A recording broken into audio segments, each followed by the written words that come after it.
अस्मद्गुरुभ्यो नमः। अस्मत्परमगुरुभ्यो नमः। अस्मत्सर्वगुरुभ्यो नमः। श्रीमते रामानुजाय नमः। श्रीमद्वरवरमणये नमः। श्रीवाराचलमुनये नमः। लक्ष्मीनाथसमारम्भां नादयामनमध्यमाम् अस्मदाचार्यपर्यन्तां वन्दे गुरुपरम्परां। रम्यजामातृयोगेन्द्रपादरेखामयं सदा तदा यत्तात्मसत्तान्त रामानुजमुनिं भजे। அருமறை முதல்வனை, ஆழிமாயனை, கருமுகில் வண்ணனை, கமல கண்ணனை, திருமகள் தலைவனை, தேவதேவனை, இருபதமிழர்கள் இறைஞ்சி ஏத்துவான்.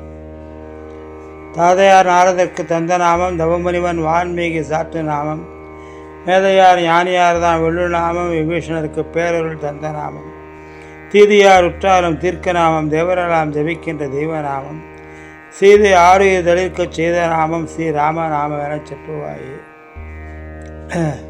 நண்பர்களே, இந்த ஆச்சாரிய புருஷ பரம்பரையில் கூரத்தாழ்வான் அப்படிங்கிறவரை பற்றி சிறிது நேரம் அவருடைய அனுபவங்களை பகிர்ந்துக்கலான்னு நினைக்கிறேன்.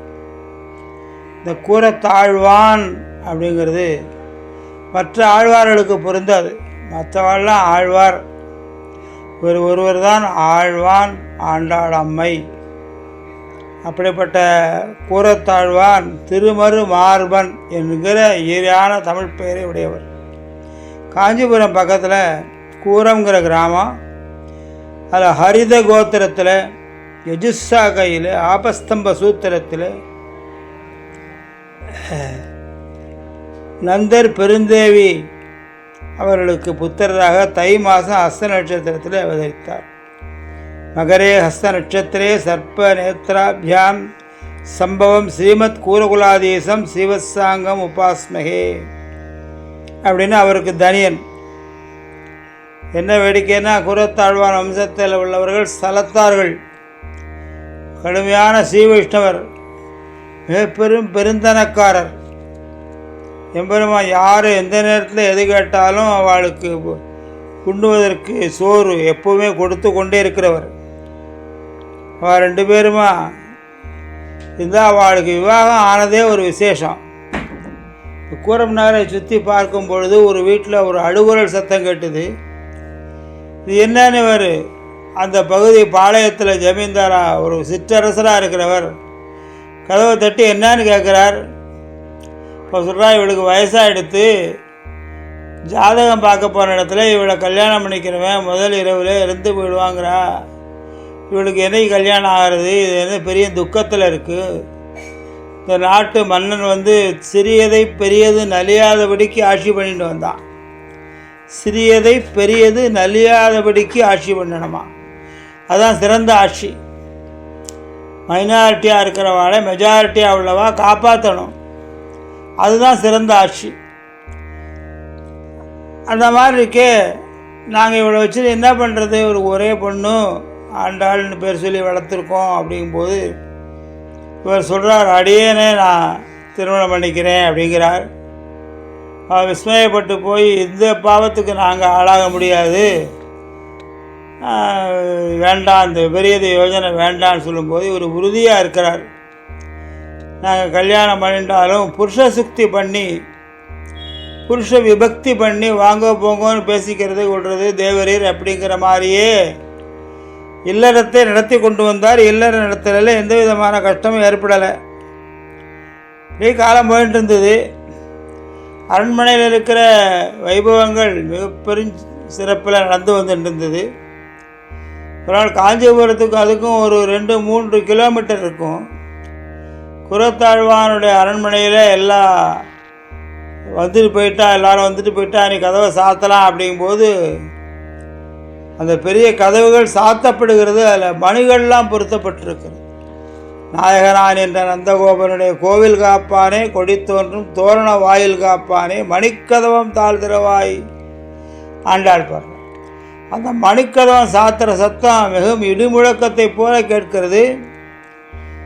இங்கே பெருந்தேவி தாயாரும் பேர் அருளாளனும் திருக்கச்சிரம்பி பக்கத்தில் இருக்கா. பெருந்தேவி தாயார் கேட்குறா, என்ன நமக்கு எப்பவும் வர்ற அர்த்த ஜாமத்துக்கு வர்ற குழம்பு பால் வரலையே, உபச்சாரங்கள்லாம் வரலையே, சன்னிதி சாட்சியால் என்ன அப்படிங்கும்போது திருக்கட்சி நம்பிகள் ஒரு வைசியர் அங்கேருந்து பூவிருந்தவலிலேருந்து வரார். வைசியர் அவர் எம்பெருமானோடு வார்த்தை ஆடக்கூடிய அளவுக்கு அந்யோன்யமாக பக்தி பாவனை பண்ணிட்டு இருக்கார். ஆலவட்ட கைங்கரியம். அவர் இதை விசாரிப்போம். நம்மளுடைய சந்நிதி கதவை சாத்தலை, இன்னும் அது வேறு மாதிரி இருக்கும், நான் சொல்கிறேன்னு சொல்லிட்டு மறுநாள் காலையில் பக்கத்துக்கு இருக்கிற கூரத்தாழ்வான் திருமருமாறுவனுடைய திருமாளிகை கதவுகள் தான் சாத்தப்படுறது. அவ்வளோ பெரிய செல்வாக்கா உள்ளவரா அவர் மணி கதவும் சாத்திர சத்தம் இங்கே வரைக்கும் கேட்குறதா அப்படின்னு ஆச்சரியப்பட்டிருந்தாலாம். மறுநாள் திருக்கட்சி நம்பிகள் கூரத்தாழ்வானை பார்க்க போகிறச்சே, ஆழ்வான் பெருமாள் உம்முடைய செல்வத்து மேல் ரொம்ப ஆச்சரியப்பட்டார். எப்படி இலங்கையில் போய் திருவடி பிரமித்த செல்வமாக இருந்ததுதான். இலங்கையில் திருவடி பிரமித்த திருவடிக்கே எந்த செல்வமும் தேவையில்லை. ஒரு மாணிக்க கல்லாக கொடுத்தா கூட அதை வாயில் கடிச்சு ராமநாம ருச்சி இல்லைன்னு தூக்கி வீசுகிறவர் அவர் அந்த செல்வத்தை பார்த்து பிரமிச்சாராம். இலங்கையில் சதுரமா மதில் சூழ் இலங்கை கிரைவன் தலைவத்து குதிரை ஓட்டி ஒரு வெங்கனை உய்த்தவன் ஓதவண்ணன் அப்படின்னு சதுரமா மதில் சூழ் இலங்கைக்கு இறைவன் அப்படின்னு ஆழ்வாராதிகள் பாடினாவன். அப்போ கூரத்தாழ்வான்கிட்ட சொல்லும்போது எம்பெருமானுக்கு இல்லாத ஒன்றுமில்லையே, அவரே கொள்ளென்று கிளந்தெழுந்த பெருஞ்செல்வம் நெருப்பாக, இது நமக்கு நெருப்பு, இது மடியில் கட்டின்னு இருக்கோம், இது ஆகவே ஆகாது. அவன் ஆச்சரியப்பட்டு இதில் எதுவுமே கிடையாதுன்னு சொல்லி அப்போவே போய் அரண்மனை கணக்குகளெல்லாம் ஒப்படைக்கிறவர்கிட்ட ஒப்படைச்சி வச்சு தன்னுடைய மனையாளான ஆண்டாள் அம்மையை, கணவன் மனைவி மாதிரி நடந்துக்கலையே, அழைச்சிட்டு வா அப்படியே போகலாம், எம்பெருமான் பேரருளாளன்ட்ட போய் சரணாகதி பண்ணுவோம், ஏதாவது வழி சொல்லுவார் அப்படின்னு வந்துட்டுருக்கா. வழியில் 2-3 தூரம் கொஞ்சம் காடாக இருக்குது. அந்த அம்மையார் கேட்குறா, இங்கே ஏதாவது வழியில் திருடர் பயம் இருக்கா அப்படின்னு கேட்குறார். மடியில் கனம் இருந்தால் அது வழியில் பயமாக தான் இருக்கும், எதுவும் வச்சுட்டு இருக்கிறா கேட்டால், இது எல்லாத்தையும் கொடுத்துருவோம், தேவள் பாலம்சா பண்ணுறதுக்காக ஒரு தங்க வட்டில் எடுத்துன்னு வந்தேன், அதுதான் ஜாக்கிரதையாக கொண்டு போகணுமேன்னு பார்த்தேன் அப்படின்னா, அதை பிடுங்கி தலையை சுற்றி வீசிவிட்டு நிம்மதியாக நடம், எந்த கனமும் இல்லை, வா போகலாம் அப்படின்னு அங்கே போய் அவாட்ட போய் சரணாகதி ஆகிறான். அப்படிப்பட்ட கூரத்தாழ்வான் திருமரு மார்வன் இவன் எம்பெருமான்கிட்ட சரணாகதி ஆனவுடனே எம்பெருமான் இவாளை ரங்கேச புரோகிதராக ஸ்தலத்தாரில் ஒருத்தராக நியமிக்கிறான். ஸ்ரீரங்கேச புரோகிதா, ஸ்ரீரங்கத்தில் எந்த வைபவங்கள் நடந்தாலும், தீர்த்தவாரி நடந்தாலும், உற்சவங்கள் நடந்தாலும் வேதவியாச பட்டர் பராசர பட்டர் இல்லாமல், கையில் தர்ப்பம் இல்லாமல் காரியம் நடக்காது. நித்தியப்படிக்கு காலையில் பஞ்சாங்க படணும், இவா தான் வாசிக்கணும். அப்படிப்பட்ட முக்கியத்துவத்தை கொடுத்து வச்சுருந்தா எம்பெருமான இவரை ஆதரித்து இவரை நம்ம கூட சேர்க்கணுமே அப்படின்னு யோஜனை பண்ணினார். இதில் திருவரங்கத்து செல்வமுற்றும் திருத்தி வைத்தான் வாழியேன்னு ராமானுஜர் வாடி திருநாமம். அந்த செல்வம் முற்றும் திருவரங்கத்து அமுதனார் கையில் இருந்தது. அவர் தான் மணிகாரராக இருந்தார். இதை கையில் வாங்கிட்டான்னா நம்ம ஏதாவது சீர்திருத்தம் பண்ணலாம், இது என்ன யோஜனை அப்படின்னு யோசித்தார். இப்போ திருவரங்கத்து அமுதனாருடைய ஆத்துக்காரி உடையவற்றை இந்த மாதிரி நாளைக்கு ஆத்துக்காருக்கு ஏக்காக நடக்கிறது, நல்ல ஒழுக்க சீலராக அனுஷ்டான சீலராக ஒருத்தரை நம்ம திருமாளிகைக்கு அனுப்பினா தேவை அப்படின்னு உடையவற்றை விண்ணப்பம் பண்ணும்போது, நான் சன்னியாசி, காய் வேஷ்டி கட்டினவன், நான் அங்கே வர முடியாது, நான் உமக்கு ஆள் அனுப்புகிறேன் அப்படின்னு இந்த கூரத்தாழ்வானை கூப்பிட்டு, நீர் அவாத்து ஏகாகத்துக்கு போய் பக்தி போஜனம் பண்ணிட்டவா திருப்தி கேட்பா. இப்போவே சார்த்தங்களில் பிராமணால் சாப்பிட்ட உடனே கிம் கிரியதாம்னு கேட்பா. கிம் கிரியதாம்னா வேறு என்ன வேணும், எல்லாம் வேண்டாம், இஷ்டை சக பூஜ்யதான், நீங்கள் மற்றவாளோட உட்காந்து சாப்பிடலாம் அப்படின்னு அவள் உத்தரவு கொடுப்பா. அதுக்கப்புறம் திருப்தி கேட்டு அவளை எழுப்புவா. இவர் என்ன பண்ணுறார், இந்த திருப்தி கேட்குற நேரத்தில் கேட்டார், இந்த நேரத்தில் எது கேட்டாலும் கொடுக்கணும், அந்த சுரூபமாக உட்காந்துருக்கேன், திருவரங்கம் பெரிய கோயில் சாவி வேணும் அப்படின்னார். அந்த அம்மா எதுவுமே சொல்லலை. திருவரங்கத்து செல்வத்தையும் கொடுத்து இந்த சாவியையும் கொடுத்து அவர்கிட்ட அக்ஷதை வாங்கிட்டு அனுப்பிச்சி விட்டா. இவர் இந்த சாவியை மட்டும் கையில் வச்சுட்டு பாக்கி வந்த தனங்களெல்லாம் காவேரி ஆற்றுல எரிஞ்சு விட்டு தீர்த்தம் ஆட்டு முடிக்கிட்டு திருமணிட்டு உடையவர்கிட்ட நான் அங்கே போயிட்டு வந்துட்டேன் அப்படின்னார். பெரிய தனமெல்லாம் கொடுத்துருப்பாளே அப்படின்னார். எல்லாத்தையும் அதெல்லாம் வேண்டாம் சொல்லி, அதெல்லாம் நெருப்பு நமக்கு வேண்டாம் சொல்லி அங்கேயே காவேரி கரையிலே வீசிட்டேன். அந்த சாவி மட்டும் பெரிய கோயில் சாவியை கையில் கொண்டு வந்திருக்கேன். நம்மகிட்ட காமிச்சிருக்கக்கூடாதோ அந்த பொருள்களெல்லாம், அதெல்லாம் வேண்டாம், தேவள் பார்க்குறதே தோஷம் அப்படின்ட்டு அந்த பெரிய கோயில் அப்போது தான் ராமானுஜருடைய கட்டுப்பாட்டுக்கு வருது. அவருடைய வாழி திருநாமத்தெல்லாம் சீராரும் எதிராசர் திருவடிகள் வாழி அத்தியில் அருளாளர் அடிபணிந்தோன் வாழி தென்னரங்கர் செல்வமுற்றும் திருத்தி வைத்தான் வாழியேன்னு உடையவருடைய வாழி திருநாமம். அவர் கையிலே வச்சிருந்தார். மிகுந்த ஞானஸ்தர் கூறத்தாழ்வான். உடையவரோட 3 வயசு கூட உள்ளவர், மிகப்பெரிய ஞானஸ்தர். அவருக்கு ஏகச்சந்த கிராகி அப்படின்னு பேர். ஏக கிரந்தம் அப்படிங்கிற கிரந்தினா முடிச்சு, ஏகம்னா 1, சந்தை கற்றுக்கிறதுனா ஒரு வார்த்தையை 3 தடவை திருப்பி திருப்பி சொல்லணும் சந்தை. அப்போ சொன்னதை திரும்ப சொல்லணும். முதல் பாட்டு கடைசி அடியும் அடுத்த பாட்டு 2வது அடியும் இணைச்சி சொல்லணும். அப்போ தான் விட்டு போகாமல் இருக்கும். அப்படி ஏகச்சந்த கிராகி. அஷ்டாவதானி, தசாவதானி, சதாவதானிலாம் இருந்தாங்க. மிக கடுமையான அதுக்கு ஒரு வில் பவர் இருந்தால் தான், ஞாபகசக்தி இருந்தால் தான் அதெல்லாம் சொல்ல முடியும். ஒருத்தர் மணி அடிச்சுட்டு இருப்பார், ஒருத்தர் பேசிகிட்டு இருப்பார், ஏதோ ஒரு காரியம் பண்ணிட்டு இருப்பார், கரெக்டாக ஒருத்தர் பூவை எடுத்து எண்ணிட்டு இருப்பார். இவ்வளவு சொல்லணும். கூறத்தாழ்வார் அந்த அவதானங்களிலே மிகச்சிறந்தவராக இருந்தார். நாதமுறிகள் மூலமாக அஷ்டாங்க யோகம் பயின்றவராக இருந்தார். எதுவுமே வெளியில் காமிச்சிக்கல. அந்த மாதிரி இருக்கிறச்சே இவர் நமக்கு ஆகுவான்னு சொல்லி இந்த கூறத்தாழ்வானை தன்னுடைய ஸ்தலத்தாருடைய லிஸ்டில் வச்சு முதல் 10 கொத்திலே முதல் ஆளாக அவர் வச்சிருந்தார். அவருடைய மனுமான் பெரிய முதலியாண்டான மணியக்காரர் கணக்குக்காகவும் கூறத்தாழ்வான வைதிக சிந்தனைகளுக்காகவும் வைதிக பெருக்கத்துக்காகவும் 2 பேர் 2 கையாக வச்சிருந்தார். தண்டும் பவித்திரமுமாக வைத்திருந்தார்.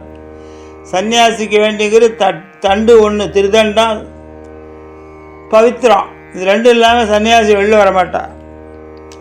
அதை 2 பேரையும் தண்டும் பவித்திரமாக வச்சிருந்தார். கூறத்தாழ்வானுக்கு அவ்வளவு செல்வாக்கு கொடுத்திருந்தார். அவர் வெளியில் பிட்சை எடுத்தான் சாப்பிடணும்னு வச்சுருந்தார். உடையவரே அப்படித்தான் பண்ணார். கால மாற்றங்கள் ஸ்ரீரங்கத்திலே எவ்வளோ நடந்தது. அதெல்லாம் இப்போ பேசுகிறதுக்கு வேலை இல்லை. அப்படி இப்போ மாதுகரம் பண்ணி பிச்சை பண்ணிட்டு வரும்போது ஒரு நாள் அடைமழை காலம், எங்கேயுமே யாரும் நகர முடியல. ஆண்டாளம்மையும் ஆழ்வானுமாக தன்னுடைய குடிசையில் மடம் கட்டி அங்கே இருந்து ரொம்ப வருத்தத்தோடு வயிற்ற பசியோடு படுத்துட்டு இருக்கும்போது பெரிய கோயில் அத்தஜாம பூஜை கேட்குறது. ஆண்டாளம்மை சொல்கிறா, நீர் மட்டும் பிராட்டியும் நீரும் அரவண பொங்கலை ருசித்து சாப்பிட்டுருக்கேளே, இந்த 2 ஆத்மா இங்கே பரித வச்சுன்னு கிடக்கே, தேவளுக்கு தெரியலையா? அது நாங்கள் வாசலுக்கும் போக முடியல, கோவிலுக்கும் வர முடியலையே, எங்களுக்கு என்ன கதி அப்படின்னு கேட்ட ஒரு 5 நிமிஷத்துக்குள்ளே கோயிலேருந்து மேளம் பரிகாரம் கொடை தீவெட்டி எல்லாம் வயரோட அரவண பொங்கல் வருது அங்கேருந்து. கூறத்தாழ்வானுக்கு ஒன்றும் புரியலை, என்னது எப்படி வருதே அப்படின்ட்டு. தேவள் எதுவும் நினச்சது உண்டோ அப்படின்னு கேட்டிருக்காரு. அடியன் தான் நினச்சேன், பெருமாளும் தாயாரும் கூடி குலாவி அரவணை அமுது செஞ்சு சயனிக்க போகும்போது இங்கே 2 ஆத்மா அப்படி பரித வச்சுன்னு கிடக்கே, அது தேவனுடைய பார்வைக்கு அது படலையா என்னன்னு தெரியலையே நினச்சேன். அப்போ ஆழ்வான் சொன்னார், இது கிரயத்துக்கு வாங்கின தளிகை, நீர் கேட்டு வாங்கினது, இது உமக்குத்தான் செல்லும் சொல்லிட்டு 2 திரளை அரவணை பிரசாதத்தை அவளுக்கு கொடுத்தா. அந்த 2 பிள்ளைகளும் வேதவியாசர் பட்டராகவும் பராசர பட்டராகவும் 2 இரட்டை குழந்தைகள் பிறந்தார்கள். ஏற்கனவே உடையவர் ஆளவந்தாருடைய 3 பிரதிஜைகளில் இந்த வேதத்தை கொடுத்தவாளுக்கு ஒரு பேர் நம்ம குழந்தைகளுக்கு பேர் வைக்கணும். நானும் சன்னியாசி, நான் என்னத்தை பேர் வச்சேன். ஸ்ரீபாஷ்யத்துக்கு காஷ்மீர பண்டாசாலையில் போய் அந்த வியாக்கியானத்தை எடுத்துன்னு அதுக்கு நம்முடைய சம்பிரதாயப்படி வியாக்கியானம் எழுதணும். இதுக்கெல்லாம் எம்பெருமான் இடம் கொடுத்தான்னா அந்த காரியத்தை நான் செய்ய தயாராக இருக்கும்போது அந்த 3 திருவிரல்களும் நிமிர்ந்திருக்கிறது. ஆக எம்பெருமான் இதை சபலமாக்கி விட்டான் அப்படின்னு சொல்லிட்டு இந்த 2 திரளையும் 2 குழந்தைகளாக உருவெடுத்து வேதவியாச பட்டராகவும் பராசர பட்டராகவும் அவர்கள் வளர்ந்து வருகிறார்கள். கூறத்தாழ்வான்னு சொல்ல, இது நம்ம வளர்க்குறதுக்கு நமக்கு பிரயாசமே கிடையாது, கோயிலில் கொண்டே விட்டுருன்ட்டார். கோயிலில் மஞ்சள் நீர் குடிப்பித்து வளர்ந்த பிள்ளைகள் திருமணத்தூணில் தொட்டி கட்டி ஆட்டினவாவா. அதனால தான் அவளுக்கு அவ்வளவு முக்கியத்துவம் கொடுத்துருந்தா. அவள் அவ்வளவு இதாக விசேஷமாக இருக்கிற போது ஒரே ஒரு சம்பவம். கொஞ்சம் பால்ய பருவத்துக்கு வந்த உடனே அந்த கோயிலுக்குள்ளே எப்போ வேணாலும் போகலாம், எப்போ வேணாலும் வரலாம்.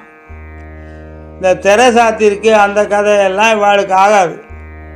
இப்போ 2 பேரும் பெருமாள் சேவிக்க போகிறச்ச பெருமாள் வேணுன்னே கண்ணை காமிச்சு அர்ச்சகர்கிட்ட திரை சாத்தி இருக்குன்னு சொல்லுவோம் அவாட்டேன்னு. அர்ச்சகர்லேருந்து, ஓய் பட்டர், திரை சாத்திருக்கு தெரியலையா, நீர் பாட்டுக்கு வருகிறேன்னு. ஓ அடியே இந்த சமைக்கணும்னு சொல்லிட்டு வெளியில் போய் உட்காண்ட்ருந்தா. பெரிய பெருமாள் திரும்ப அருளப்பாடு விட்டு வேதவியாச பட்டர் பராசர பட்டர்னு அருளப்பாடு கூப்பிட்ட உடனே திருப்பி உள்ளே வர சொன்னான். திரையை வாங்கிட்டா. இப்போ பெரிய பெருமாள் கேட்டார், இங்கேருந்து திரும்பி போகிறச்சே என்ன நினச்சிட்டு போனீர் அப்படின்னு. ஆழ்வானும் அம்மையும் படுத்திருக்கிறார்கள் நினச்சிட்டு போனேன் அப்படின்னு. என் தகப்பனும் தாயும் இங்கே இருக்கிறார்கள், தெளிவிலா கலங்கல் நீர் சூழ் திருவரங்கத்துள் ஓங்கும் ஒளியுளார் தாமே என்றே தந்தையும் தாயும் ஆவார் அப்படின்னு நினச்சின்னு நான் போனேன். அப்போ ஏன் அந்த மாதிரி இப்போ நினைக்கல அப்படின்னாரு. இன்றைக்கி தான் திருவரங்கம் பெரிய கோயிலில் ரங்கநாதரும் ரங்கநாயக தாயார் இருக்கிறதாக இன்றைக்கி தான் உணர்றேன், இது வரைக்கும் அதை உணரலை அப்படின்னு. எம்பெருமான் சந்தோஷப்பட்டு இவாளை நீர் நம்மை முன்போலவே தாயும் தகப்பனுமாக நினைத்து இரும் சொல்லி தீர்த்த பிரசாத சடோபங்கள்லாம் கொடுத்தா. ஞான திருஷ்டியில் இருந்தா.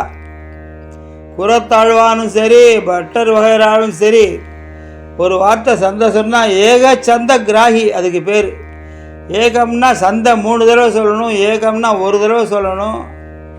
சந்தைன்னா சொல்கிறது திருப்பி அப்படியே சொல்லணும். கிராகினா கிரகிக்கிறது. ஆண்டாளம்மை பிள்ளாய் ஓதப்போகவில்லையான்னு கேட்குறச்சா அவள் சொல்கிறதே சொல்லிகிட்டு இருக்காம்மா, என்னது சொல்கிறேன் அப்படிங்கிற. அங்கவே கேட்டால் 4 பாடம் ஆயிருக்கு, 4 பாடம் இவர் முன்னாடியே சொல்லிகிட்டு இருக்கார். அவ்வளவு பிஞ்சிலே பழுத்த ஞானஸ்தவர்களாக இருந்த அவள்லாம். வேதவியாசர் பற்றும் பராசர பற்றும் அப்படிப்பட்ட இதாக இருந்தால். கிரயத்துக்கு வாங்கின தலையினால் கோயிலே அவளே குளிச்சு விட்டு திருமணம் போட்டு விட்டு எல்லாம் பண்ணி இதாக இருந்தார். பராசர பட்டர் வேதவியாசர் பட்டர்னு பேர் வச்சா. அவரை பெரிய முறையில் சோழ நாட்டுக்கு இந்த பெரிய நம்பிகள் உடையவருக்கு ஒரு கஷ்டம் வரும்போது, உடையவருக்குன்னு இல்லை சம்பிரதாயத்துக்கு ஒரு கஷ்டம் வரும்போது, சோழ நாட்டில் ஒரு ராஜா இருந்தான். சிவாத் பரதரம் நாஸ்தி இது எல்லாரும் சொல்லி கையெழுத்து போடுங்கன்னா, அங்கே இருந்த புரோகிதரெல்லாம் இதெல்லாம் என்ன ஒவ்வொருத்தட்டையா 1,00,000 கோடி 5 கோடின்னு வாங்குறீங்க, எதுக்கு லாய்க்கில்ல. ஸ்ரீரங்கத்தை ராமானுஜர்கிட்ட ஒரு கையெழுத்து வாங்கியாச்சுன்னா சிவன் தான் பெரியவன் ஆயிடுத்து, ஏன் போட்டு அலைகிறீன்னார், கொண்டு வர அப்படின்ட்டான். அப்போ இந்த விஷயத்தை தெரிந்து கொண்டு கூறத்தாழ்வான் இவரை அப்படியே மதுரை அழகர்கோவில் பக்கம் போய் மேல்நாட்டுக்கு திருநாராயணபுரத்துக்கு அனுப்பிச்சிட்டார். 12 வருஷம் ஆச்சு போனவர். போகிறவர் வெள்ளை சாத்தின்னு போயிட்டார். காவின்னா அடையாளம் கண்டுபிடிச்சிருமே. அவரோட காவியை இவர் எடுத்துட்டு பெரிய நம்பிகள் அப்போ ஒரு முக்கியஸ்தர் 2 பேரும் இந்த சோழனுடைய ராஜாவில் போய் எல்லாம் வாத பிரதிவாதங்கள் பண்ணுறா. பெரிய நம்பிகள் பொண்ணு அத்துழாயும் கூட போயிருக்கா. ஒரு கல்லஞ்சக்காரனாக இருப்பான் பிறகு கண்களை பிடுங்கி எறிங்கியோங்கிறான். கூறத்தாழ்வான் கண்களை தானே பிடுங்கி எறிகிறார். பெரிய நம்பிகளுக்கு அந்த வேதனை தாங்கலை. அவள் அங்கேருந்து அப்படியே அனுப்பிச்சி விட்டுறா. அனுப்பிச்சி விட்டு வந்துடுச்சு. இந்த ஸ்ரீரங்கத்துலேருந்து பசுபதிபுரம்னு பக்கத்தில் ஒரு 10 கிலோமீட்டர் இருக்குது. அது வரைக்கும் இவருடைய தேக அவஸ்தை தாங்க முடியலை. இப்போ ஆழ்வான் கேட்குறாரு, ஒரு 10-8 அடி நடந்தால் நம்மளுடைய எல்லைக்கு போயிடலாம், எம்பெருமான் மோட்சத்தை தரதுக்கு தயாராக இருக்கான், நம்ம எல்லையில் அங்கே போயிடலாமல் எப்படியாவது நான் தூக்கிண்டாவது போகிறேன்னு. அப்போ பெரிய நம்பிகள் சொல்ல, அது தப்பான உதாரணம். எல்லாரும் இப்போ ஸ்ரீரங்கத்துக்கு வந்து பரமபதிச்சாதான் மோட்சங்கிறது ஆகிடும். எந்த இடத்துல எப்படி போனாலும் எம்பெருமானுடைய மோட்சம் நமக்கு உண்டு, அதனால் அதை பற்றி கவலைப்பட வேண்டாம்னு சொல்லிட்டு அத்துழாய் மடியில் தலையும் குரத்தாழ்வான் தொடையில் கால்களை நீட்டிக்கொண்டு அங்கேயே எம்பெருமான் நினைத்து அப்படியே பிராண தியாகம் பண்ணுறார். அந்த காஷ்மீர பண்டகசாலைக்கு போகணுமே அப்படின்னு ராமானுஜர் சித்தாந்தத்துப்படி இங்கேருந்து ஒரு 10-8 பேர் நடந்து போகிறா, காஷ்மீரத்துக்கு போகிறா. இப்போ அது பாகிஸ்தானில் இருக்குது அந்த இடம், தேடுவாரற்று இருக்குது. சரஸ்வதி பண்டாரம்னு பேர். இந்த காஷ்மீர் சர்வகலாசாலையில் எத்தனையோ ஆயிரக்கணக்கான மாணவர்கள் படித்தாங்க. இந்த நாலந்தாவில் அவ்வளவு ஆயிரக்கணக்கான மாணவர்கள் படித்தாங்க. இந்த நாலந்தாவில் தீயை விட்டு கொளுத்தி எரித்தது 3 மாதம் எரிஞ்சுதான். இந்த காஞ்சிபுரம் கல்வியில் கரையில் காஞ்சிபுரத்தில் இருக்கிற சர்வகலாசாலை அடித்தாங்க. அவ்வளவு ஞானவான்கள் இருந்த இடம் இந்த இடம். அந்த மாதிரி வந்து காஷ்மீர பண்டாரத்தை சரஸ்வதி கடாட்சம் பண்ணி என்ன வேணும்னு கேட்குறச்சே, இந்த மாதிரி சரஸ்வதி பண்டாரத்தில் ஸ்ரீபாஷ்யத்துக்கு வியாக்கியானம் இருக்கிறதா கேள்விப்பட்டோம், நாங்கள் இப்படி ஒரு ஓரமாக உட்காந்து படிச்சுட்டு கொடுத்துட்றோம் அப்படின்னு உடையவர் கேட்குறார். அதனால் என்னன்னு சொல்லிட்டு மணிகாரரை கூப்பிட்டு இந்த புஸ்தகத்தை எடுத்து கொடுங்குறா. புஸ்தகம் எடுத்துகிட்டு ஊருக்கு வெளியில் ஒரு ஆலமரத்தில் உட்காந்து அப்படியே அதை வாசிட்டு வரார். கூரத்தாழம் அதை வாங்கி அடியேன்னு ஒரு பார்வை பார்த்துக்கிறேன்னு சொல்லிட்டு புஸ்தகத்தை பார்த்துட்டு இருக்கிறச்சே அங்கேருந்து ஒரு 10 பேர் வந்து சரஸ்வதி பண்டாரத புஸ்தகங்கள் வெளியில் கொடுக்குற வழக்கமே கிடையாதுன்னு சொல்லிட்டு புஸ்தகத்தை வாங்கிட்டு போயிட்டாங்க. ராமானுஜர் இவ்வளவு பிரயாசப்பட்டு வந்தோம், இந்த புஸ்தகத்தை பார்க்க முடியாமல் போயிடுத்தேங்கும் போது இவர் அமைதிப்படுத்தி அவரை அந்த புஸ்தகத்தில் உள்ள செய்திகளெல்லாம் நான் படிச்சுட்டேன், அது வியாக்கியானம் எழுதும்போது அந்த நேரத்தில் நம்ம 2 பேரும் சேர்ந்து அதை திருப்தி பண்ணி எழுதிடலாம் அப்படின்னு ஒரு ஆறுதலை கொடுக்குறாரு. அவ்வளோ ஞானஸ்தனாக இருந்திருக்கார்.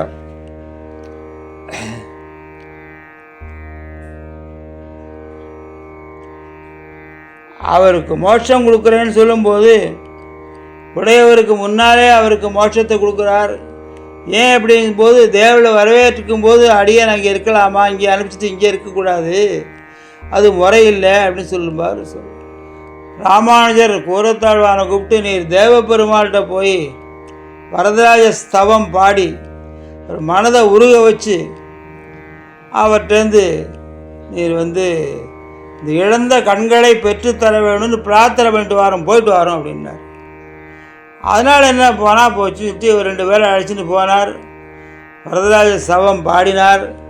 எம்பெருமான உள்ளம் உருகினா, நமக்கு என்ன வேணும் எதை கேட்டாலும் தரேன்னார். இவர் எதுவும் கேட்கல, நான் பெற்ற பேர் 400 ஆணும் பெற வேணும்னார். அந்த 400 ஆண் தான் சோழ தேசத்தில் இவர் தான் ராமானுஜர், இவர் தான் பெரிய நம்பின்னு காமிச்சு கொடுத்தவன். நான் பெற்ற முக்தி இந்த 400 ஆணும் பெற வேண்டும் என்று சொல்லி அவனுக்கும் மோட்சத்தை வாங்கி கொடுத்தார். திருவரங்கத்தில் நல்ல குறைவதற்கு எழுந்துருதல் திவ்ய தேசத்தின் இல்லத்துக்கு ஒரே தடவை எழுந்திருக்கிறார். இதையும் பிரிய ஞானம் பஞ்சாங்க படனம் வாசிக்கிற கைங்கரியம் விஸ்வதம் சரங்கதி பட்சம் புஜிப்பேன் சாஸ்மிதம் சரணாகதி பஸ்யம் புஜிப்பேன் ஸ்ரீரங்கேச புரோஹிதா என்று பேர் வாங்கினார். 3வது வயதிலே வைதிக காரியங்களை செய்ய தொடங்குகிறார். அந்த அவருடைய கதவினுடைய சத்தம், மணிக்கதவம் தாழ்தவான மணி பொருந்திய சத்தம் அவர் வாழ்க்கையில் ஒரு மாற்றத்தை ஏற்படுத்தி. ஞானவான்களுக்கு ஓடும் செம்பொன்னும் ஒக்கவே நோக்குவார் அப்படின்பா. ஞானவான்களுக்கு எதை பார்த்தாலும் ஒன்றா தெரியும், ஓடும் ஒன்றா தான் தெரியும், செம்பொன்னும் ஒக்க தெரியும், ஒன்றா தான் தெரியும். அதனால் அது இப்படி இருக்கே அது அப்படி இருக்கேன்னு பார்த்துட்டு போக மாட்டா. அவ்வளவு இதெல்லாம் அவர் பண்ணவர். லக்ஷ்மிநாத சமாரம்பம் அப்படிங்கிற தனியனை கொடுத்தவர் கூரத்தாழ்வான். அவருடைய தனியன் ரெண்டாவது தனியனை சொல்லித்தான் லக்ஷ்மிநாத சமாரம்பா எம்பெருமான் முதல் ஆச்சாரியன்.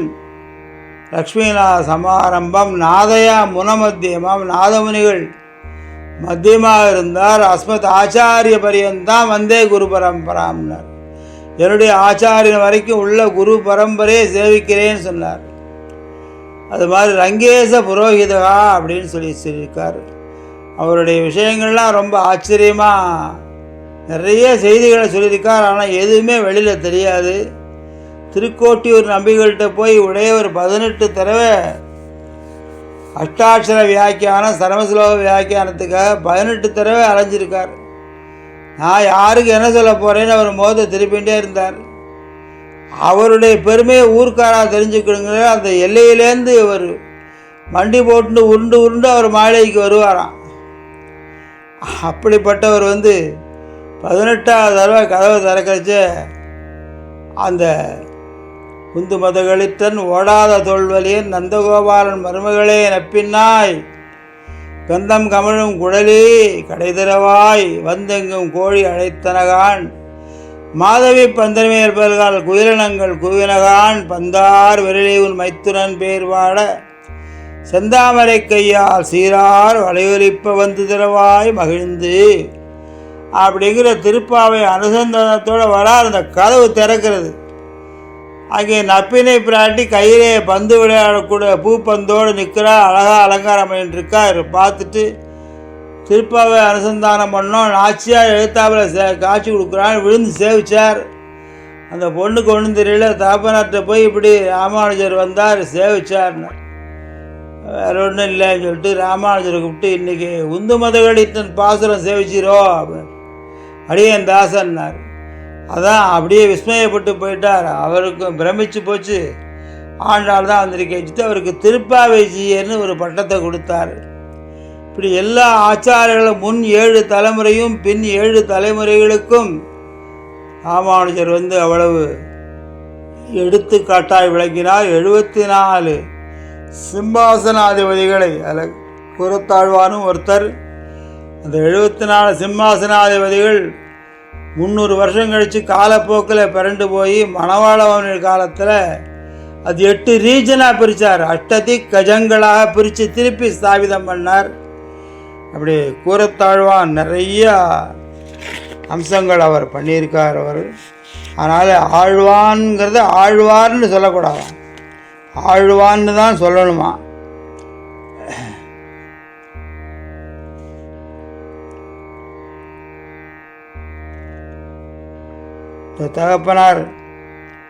தகப்பனாருடைய பெருமையும் பிள்ளையுடைய பெருமையும் பார்த்தா விஷ்ணு சஹஸ்ரநாமத்தில் ஒரு வார்த்தை வரும். வியாசாய விஷ்ணு ரூபாய வியாச ரூபாய விஷ்ணுவே நமோவை பிரம்மனதே வாசிஷ்டாய நமோ நமகான்னு வரும். சக்தி முனிவருடைய பேரன் பராசர பட்டர், வசிஷ்ட முனிவருடைய சக்தி முனிவருடைய கொள்ளு பேரன் பராசர பட்டர், வசிஷ்ட முனிவருடைய பேரன் பராசர பட்டர், பராசர பட்டருடைய புத்திரன்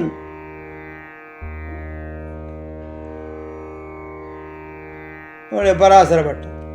இந்த 3 அடைமொழி கொடுப்பா. கல்யாண பத்திரிகையிலையும் அங்கேயோ 3 தலைமுறை கொடுப்பா. இவாளுக்கு கொடுக்குறச்ச ஒரு அடைமொழி சேர்த்து கொடுக்குறா. வியாசம் வசிஷ்டாப்தாரம் சக்தே பௌத்திர மகள் மஷம் பராசர ஆத்மஜம் வந்தே சுகதாதம் தபோநிதிம்னு ஒன்று எக்ஸ்ட்ரா கொடுக்குறா பின்னாடி தலைமுறைக்கு. அது மாதிரி கூரத்தாழ்வானுடைய தலைமுறையும் மிகச்சிறந்தது. அவருடைய பிள்ளைகள் பட்டர் வேதவியாச பட்டர் பராசர பட்டருடைய பெருமையும் உலகமறிந்த விஷயங்கள். பஞ்சஸ்தவங்கள் அவர் பண்ணினார். அங்கங்கே போகிற இடங்களில் பஞ்சஸ்தவங்கள், 5 ஸ்தவம், வைகுண்ட ஸ்தவம், அபீதி ஸ்தவம், சுந்தர பாகு ஸ்தவம், இந்த மாதிரி ஸ்தோத்திர பாடத்தில் ஸ்தவங்கள் வரும். இந்த கூரத்தாழ்வானுடைய 400 தனக்கு நல்கும் மோட்சம் அருளினான் வாழியே என்று சொல்லி வரும். தை மாதம் அஸ்த நட்சத்திரம் ரொம்ப முக்கியம். கூரம் கிராமம், ஹரித கோத்திரம், கடுமையான ஸ்ரீ வைஷ்ணவர். திருக்கட்சி நம்பிகள் தான் வைசியர். திருக்கச்சி நம்பிகள் ஒவ்வொரு நாளும் அர்த்தஜாமம் முடிஞ்ச உடனே பூவிருந்த வழிக்கு நடந்து போயிட்டு நடந்து வரணும். பூவிருந்த வழிக்கு எம்பெருமான் எப்படி திருக்கச்சி நம்பிகளுக்கு சௌலபியமாக இருந்தான்னு சொன்னால், இவனுக்கு தீவட்டி பிடிச்சின்னு போகிறவன் படுத்து தூங்கிட்டான், இவர் எப்போ வர்றதுன்னு. இவர் தேவராளா கூட்டு வர முடியல.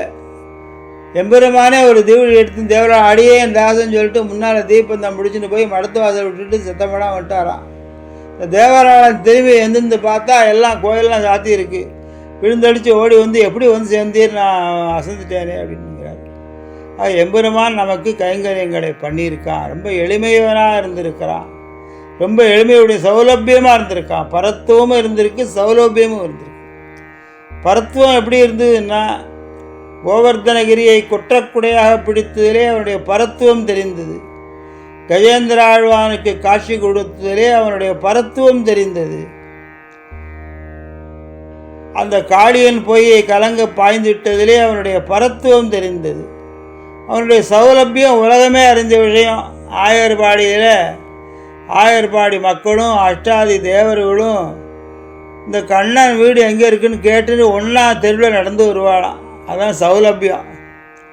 நாராயணனே நமக்கே பரிதருவான்னு ஆரம்பிச்சு விட்டு தப்ப சொன்னோம், கூடாரை வெல்லும் சீர் கோவிந்தான்னு முடித்தா. அதனால் இந்த கூரத்தாழ்வான் ஒரு ஆச்சாரியர்களை சொல்லி இதுக்கு அடுத்த பதிப்பில் பெரியாழ்வார் திருமொழியினுடைய சில பாடல்களின் அனுபவத்தை சொல்லலாம் அப்படின்னு அடியே நினச்சிட்டு இருக்கேன். காவேரி வர்த்ததாம் காலே காலே வருஷது வாசவகா ஸ்ரீரங்கநாதோ ஜெயது ஸ்ரீரங்க சீச வர்த்ததாம் ஹஸ்தி பிரஜாபே பரிவாரயந்தாம் நியாயேன மார்க்கேன மகிம் மகிஷாக கோபிராமணேபியோ சோமஸ்தி நித்தியம் லோகா சமஸ்தா சுகினோ பவந்து.